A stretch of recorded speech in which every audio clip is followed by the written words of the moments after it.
নমস্কার, আমি প্রীতি।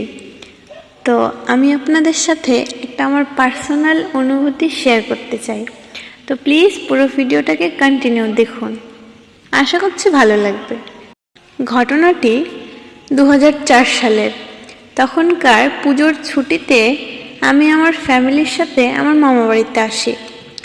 জায়গাটি নেত্রকোনার কমলাকান্দায়।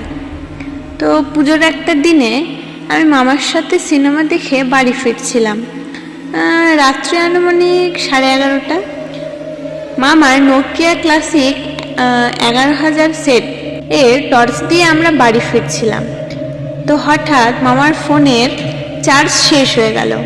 এখানে বলে রাখছি, আমাদের বাড়িতে যেতে হলে বিশাল একটা মাঠ পার হয়ে যেতে হয়।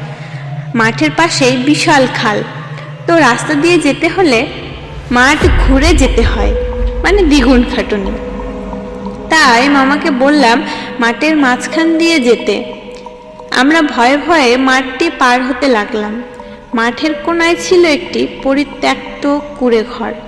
কথিত আছে 20 বছর আগে এই ঘরে স্বামী স্ত্রী একসাথে খুন হয়েছিল এবং মাঝে মাঝে এই ঘর থেকে আলো দেখা যেত।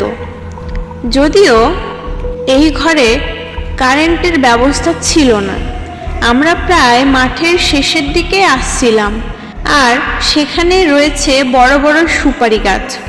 হঠাৎ আমি দেখলাম যে মাঠের মাঝখানের গাছের আগায় একটি ম্যাচের কাঠি জ্বালিয়ে কেউ যদি উপুর করে ধরে রাখে তাহলে যেমন শেপ ধারণ করে সেই রকমভাবে আগুন জ্বলছে। তো আমি ভাবলাম কি হয়েছে। মামাকে বললাম যে মামা দেখো তো ওটা কি। মামা বুঝেছিল আসলে ওটা কি, তবুও আমি ভয় পাবো বলে আমাকে বললেন যে ওটা আসলে আগুনই, যাতে সুপারি না চুরি হয় তাই ওই রকম করা হয়েছে।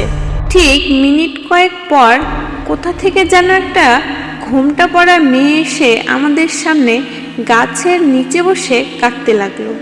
আমাদের এই অবস্থা দেখে মেয়েটার প্রতি খুবই মায়া লাগলো। তো মামা আর আমি মেয়েটার কাছে যেতে লাগলাম। আমি তখন মামার কোলে। কিন্তু মজার ব্যাপার হলো যে মেয়েটার যতই কাছে যাচ্ছি মেয়েটা ততই দূরে চলে যাচ্ছে, মানে আমাদের মাঝখানের দূরত্ব আর কমে না। যেতে যেতে আমরা প্রায় ওই কুঁড়ে ঘরের কাছেই এসে পড়লাম, আর মেয়েটি ঘরের ভেতরে গিয়ে মিলিয়ে গেল, আর বিদ্যুতের বিজলির মতো আলো জ্বলতে লাগলো। আমাদের আর বুঝতে বাকি রইল না যে আমাদের সাথে কি ঘটতেছে। আমাকে কোলে নিয়ে মামা এমন জোরে দৌড় দিলেন যে বলার কথা না।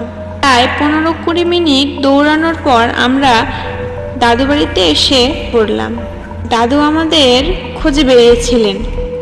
তো দাদু দেখলেন যে মামার গা গরম করে জ্বর এসেছে। তারপর আর কি, দাদু দিদুকে সব কিছু আমি খুলে বললাম।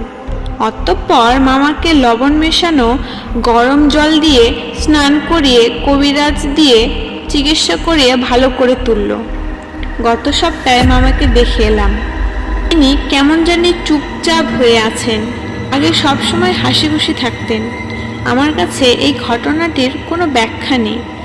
আপনাদের কাছে কি আছে? তো আমার এই ঘটনাটি কেমন লাগলো সবাই আমাকে কমেন্ট করে জানাবেন। দেখা হচ্ছে আরও একটি নতুন এক্সপিরিয়েন্স গল্পের সাথে।